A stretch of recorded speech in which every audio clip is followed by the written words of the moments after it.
আজকে আমি রান্না করব লার্কির চুলায় হাঁস রান্না করব। আসুন দেখা যাক। আমি একটা হাঁস নিয়েছি, এটাকে কেটে ধুয়ে নিব হচ্ছে পরে। তো প্রথমে হাঁসগুলো গা থেকে লোমগুলো ছাড়িয়ে নিচ্ছি। তো গ্রামের বাড়ি যেহেতু পরিবেশটাও অনেক সুন্দর, আর হচ্ছে হাঁস বাসার স্বাদই আলাদা। আর রান্না করলে তো কোনো কথাই নেই, অসাধারণ। তবে একটু গরমটা বেশি, ঘেমে ঘুমে ভিজে গিয়েছে। তো ঘেমে গেলেও অনেক শান্তি লাগে যে আমি গ্রামের বাড়ি বেড়াতে এসেছি ময়মনসিংহ এখানে। তো খুব ভালো লাগলো, এই দেশটা ঘুরে ফিরে অনেক মজা পেলাম।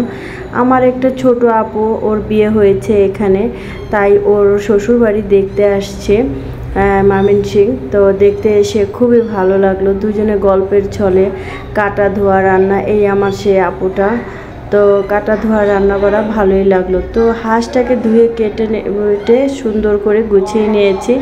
এখন এটাকে এরা মাহালি সালুন বলে, ওনাদের ভাষায় বলে মাহাল্লা সালুন। এখন মাহাল্লা সালুনের মধ্যে আদা রসুন ময় মশলা যে যা লাগে সকলরাই দেয়, দিয়া পারে এটারে মাহালি হরে আর দিয়া সুন্দর করে মাখায়া মাখায়া মাখায়া মাখায়া পরে সব কিছু দিয়া একটু তারা একটু ঝাল লবণটা বেশি খায়। বেশি খেলেও মানে টেস্টের কোনো কমতি থাকে না, টেস্টটা খুবই ভালো লাগে। এরা ভাতে আবার লবণ খায় না। তো সব ময় মশলা দিয়ে এটাকে সুমাপুর শাশুড়ি সে সুন্দর করে এটাকে মাখাচ্ছে। মাখাইয়া ভালো করে এটাকে ম্যারিনেট করে রেখে দিবে, এরকম না, হাত দিয়ে অনবরত মাখিয়ে যাচ্ছে। মাখিয়ে এটাকে একবারে পানি ঝোল দিয়ে কষিয়ে নামিয়ে ফেলবে। তো দেখুন কত সুন্দর করে মাখাচ্ছে। এই যে পানি দিয়ে দিচ্ছে, এই পানিটাই একবারে পানি দেওয়া হয়ে যাবে। তো পানি দেওয়াটা হয়ে গেলে এখন আমি চুলায় রান্নাটা চড়িয়ে দিলাম। আমার সব সময় বরাবর ভালো লাগে মাটির চুলায় রান্না করা, তারপর গ্রামের কামকাজ। কিন্তু আমি যেহেতু শহরে থাকি, এগুলো আমার ভাগে খুবই কম পড়ে, তাই কম করা হয়। আমি ওই তরকারি আর ভাত একসাথে চুলায় চড়িয়ে দিয়েছি। এরপরে ঢেঁড়স নিয়েছি, কুটে নিচ্ছি, ধুয়ে পরিষ্কার করে এনে দিয়েছে। তো আমি এগুলোকে কুচাচ্ছি। তো আমরা যেমন শহরের বাড়িতে বটি ব্যবহার করি বা ছুরি ব্যবহার করি, এখানে এরকম দা ব্যবহার করে। তো দেখলাম ট্রাই করে এটা দিয়ে পারি কিনা। কাজ তো সবই সমান, যেহেতু মেয়ে মানুষ আর ছেলে মানুষ এরকম না। কাজ যখন যেটা আসবে সেটা করার চেষ্টা করতে হবে, তাহলেই তো আমরা প্রকৃত মানুষ। এই হচ্ছে জীবন। আর আমরা সবাই প্রকৃতি যে একটা অক্সিজেন বা ফ্রেশ অক্সিজেন যেটাকে বলে, সেটা গ্রাম ছাড়া শহরে পাওয়া যায় না।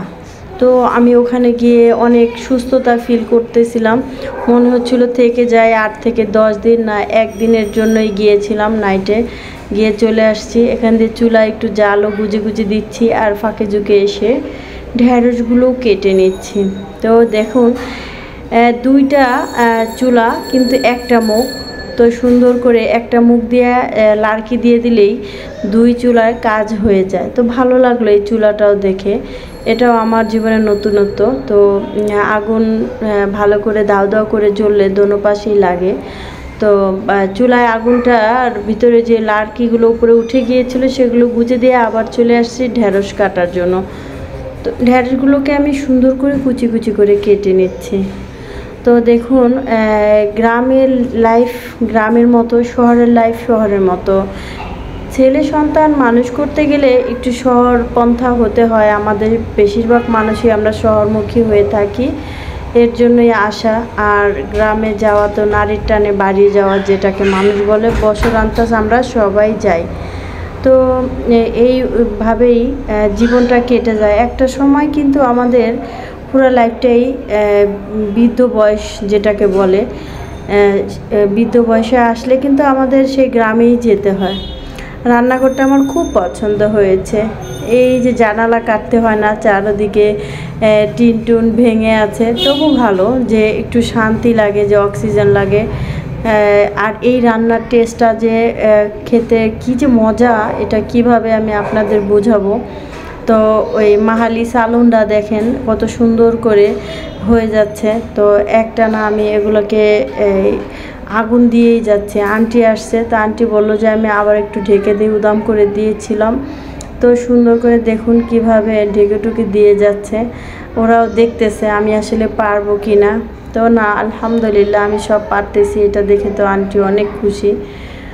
কি আর বলবো, খুশি আনন্দের কথা। আমার সাথেই থাকবেন সব সময়, দোয়া করবেন। আমি মাঝে মধ্যে ট্যুরিস্টে একটু যাব এখানে সেখানে, যাতে সব কিছুর ভিডিও আপনাদের মাঝে শেয়ার করতে পারি। আর আমার বেশি পছন্দ লার্কিতে রান্না। আজকের মতো এই পর্যন্তই, ফের কখনো ফিরে আসবো নতুন কোনো একটা ভিডিও নিয়ে। আসসালামু আলাইকুম।